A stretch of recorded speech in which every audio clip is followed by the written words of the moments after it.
Hi guys, कैसे हैं आप लोग। आशा करते हैं कि ठीक होंगे। तो चलिए आज हम लेकर आ गए हैं सोशल अध्ययन के सीरीज 2 के आपके लिए जो क्वेश्चन था उसका आंसर आज मैं आपको बता रहा हूँ।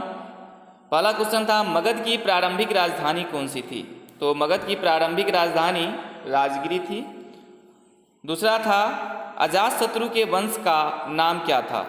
तो अजातशत्रु के वंश का नाम हर्यक वंश था। ठीक है, और इसका सही जवाब कुछ गाइस दिए हैं जिनका नाम मैं ले लेना चाहता हूँ। बरकत जी, सुरेश जी, उत्सव जी, पूजा जी, मासूम जी और सारे गाइस हैं। तो चलिए आज की सीरीज में आपके लिए जो क्वेश्चन है वो क्वेश्चन मैं आपके सामने पेश कर रहा हूँ। तो वो क्वेश्चन ये रहा। नंबर 1 क्वेश्चन है पाटलिपुत्र के संस्थापक कौन थे। ये बीपीएससी प्री में 2008 में पूछा गया क्वेश्चन है। तो ऑप्शन आपके पास ए में है उदयन, बी में है अशोक, सी में है बिंबिसार और डी में है महापद्मनंद। ठीक है, उसके बाद है दूसरा क्वेश्चन किस शासक द्वारा सर्वप्रथम पाटलिपुत्र का राजधानी के रूप में चयन किया गया। ये भी बीपीएससी प्री में पूछा गया क्वेश्चन है जो 10 और 4 में पूछा गया था 2 बार। आपके पास ऑप्शन है अजातशत्रु, बी में कालाशोक, सी में उदयन और डी में कनिष्क। तो इस क्वेश्चन का जवाब चलिए फटाफट आप कमेंट बॉक्स में जाकर दीजिए। यदि आपको इसका जवाब नहीं मालूम है तो आप क्या करें, इस वीडियो को आगे की ओर देखें और आपको इसका जवाब इस वीडियो में ज़रूर मिल जाएगा। तो चलिए आज का वीडियो शुरू करते हैं। वीडियो शुरू करने से पहले आपको एक बार स्वागतम है आपके अपना चैनल क्यूट क्लासेज पे। और यदि आप हमारे चैनल पे नए हैं तो चैनल को सब्सक्राइब करें। चलिए तो आज का पहला है उदयन। अजातशत्रु की मृत्यु के बाद उदयन 460 से 444 ईसा पूर्व में राजा बना। ठीक है ना, ये इसका जो 460 से 444 ये इसका शासनकाल था में राजा बना। वह शासक बनने से पहले चंपा का गवर्नर था और जब ये राजा बना, शासक बना, उससे पहले उदयन जो था वो कहाँ के, चंपा के गवर्नर था। ठीक है, चलिए उदयन एक बौद्ध ग्रंथों में प्रीतहंता कहा गया है। उदयन को बौद्ध ग्रंथों में प्रीतहंता कहा गया है, जबकि इसके विपरीत जैन ग्रंथों में प्रीत भक्त कहा गया है। जैन ग्रंथ में इसको क्या कहा गया है, प्रीत भक्त, और यहाँ प्रीतहंता कहा गया है। ठीक है, आगे है उदयन ने मगध साम्राज्य की राजधानी राजगिरी से पाटलिपुत्र स्थानांतरित किया था। अब देखिए यहाँ पे एक इम्पोर्टेंट क्वेश्चन हो रहा है कि मगध का जो राजधानी था राजगिरी से मगध की राजधानी पाटलिपुत्र किसने स्थानांतरित किया था, उदयन ने किया था। ठीक है, चलिए अब हमारे पास अगला है बौद्ध ग्रंथों के अनुसार उदयन के 3 पुत्र थे। एक थे नागदशक, दूसरा अनिरुद्ध और तीसरा मुंडक थे। नागदशक इस वंश का अंतिम शासक था। किस वंश का, नागदशक जो था वो इस वंश के मतलब जो उदयन था उसके अंतिम शासक था। ठीक है, हर्यक वंश के। ठीक है, उदयन हर्यक वंश से बिलोंग कर रहे थे। अब है हमारे पास शिशुनाग वंश। कौन से वंश, शिशुनाग वंश।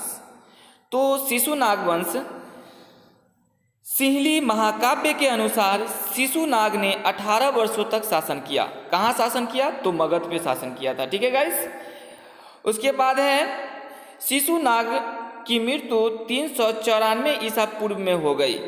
इसके बाद उसका पुत्र काला अशोक मगध की गद्दी पर बैठा। ठीक है, चलिए तो काला अशोक के बारे में जान लेते हैं। काला अशोक को पुराणों में काकवर्ण कहा जाता है। काला अशोक को पुराण में क्या कहा जाता है, काकवर्ण कहा जाता है। काला अशोक ने अपनी राजधानी पुनः वैशाली स्थानांतरित कर दी।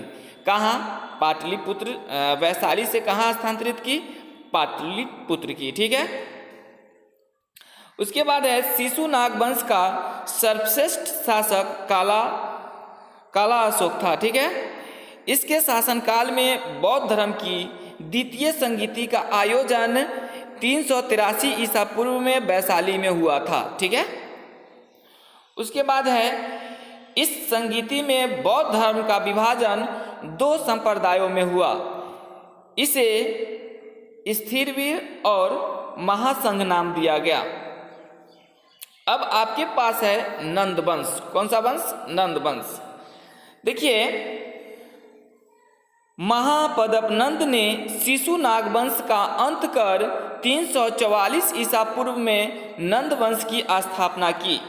इस वंश का शासनकाल 345 से 321 ईसा पूर्व तक माना जाता है। महापद्मनंद मगध साम्राज्य का पहला शासक था जिसने विंध्य पर्वत के दक्षिण में विजय प्राप्त की। उसने उत्तरी कर्नाटक तक अपने साम्राज्य का विस्तार किया था। किसने किया था? महापद्मनंद ने किया था। ठीक है, ये नंदवंश का शासक था। पुराणों के अनुसार महापद्मनंद ब्राह्मणों का विरोधी और क्षत्रियों का विनाशक होने के कारण उसे सर्वक्षत्रांतक कहा जाता है। घनानंद नंद वंश का अंतिम शासक था। नंद वंश के शासनकाल में मगध की आर्थिक रूप से अत्यंत समृद्ध राज्य था। मगध जो था वो आर्थिक रूप से अत्यंत समृद्ध राज्य बन गया था। किसके? नंद वंश के शासनकाल में। अब हमारे पास है मौर्य वंश। ठीक है, देखिए, तो मौर्य वंश के बारे में जानते हैं।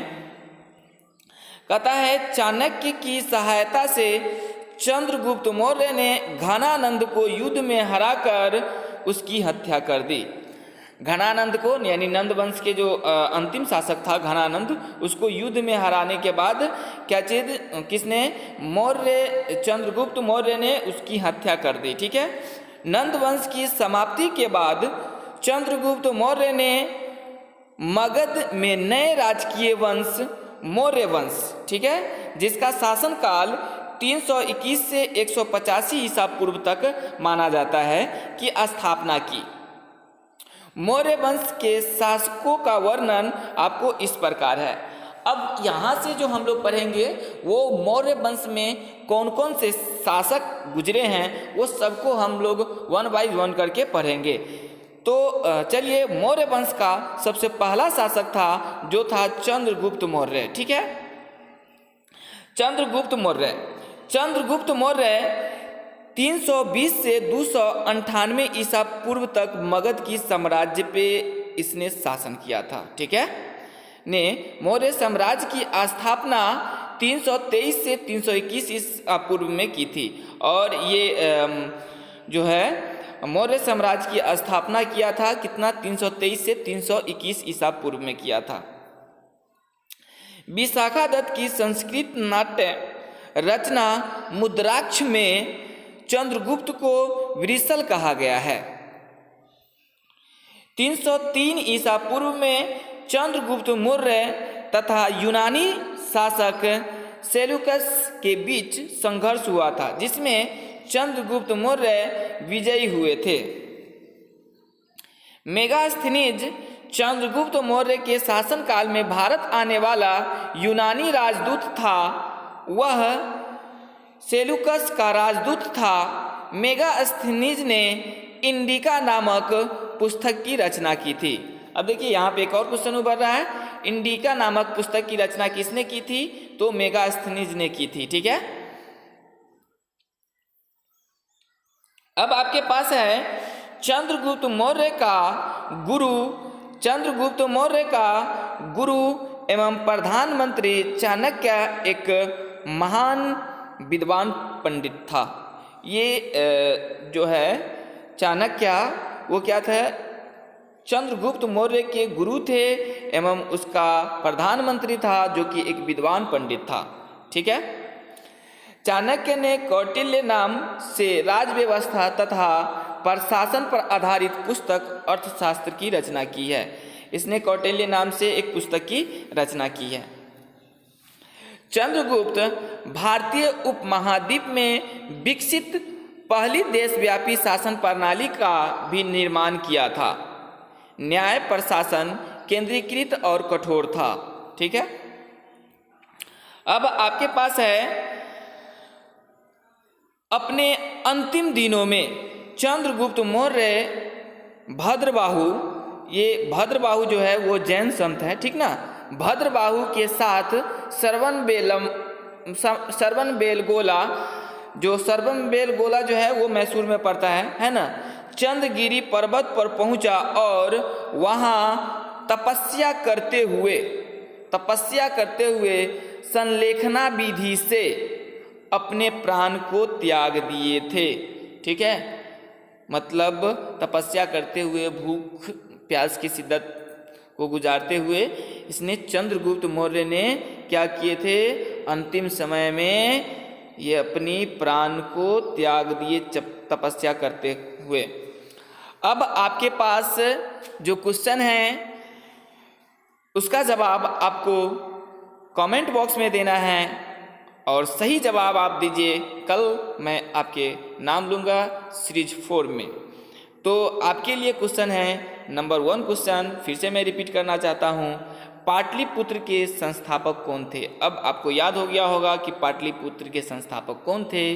दूसरा है, किस शासक द्वारा सर्वप्रथम पाटलिपुत्र की राजधानी के रूप में चयन किया गया। ये भी आपको याद हो गया होगा कि किस शासक द्वारा पाटलिपुत्र को राजधानी के रूप में चयन किया गया। ठीक है गाइस, तो आशा करते हैं कि आपको ये वीडियो समझ में आया होगा। वीडियो समझ में आया है तो यदि आप हमारे चैनल पे नए हैं तो चैनल को सब्सक्राइब कीजिए और अपने दोस्तों के पास शेयर कीजिए। तब तक के लिए बाय बाय, फिर मिलेंगे आपसे हम सीरीज 4 में। Thank you for watching.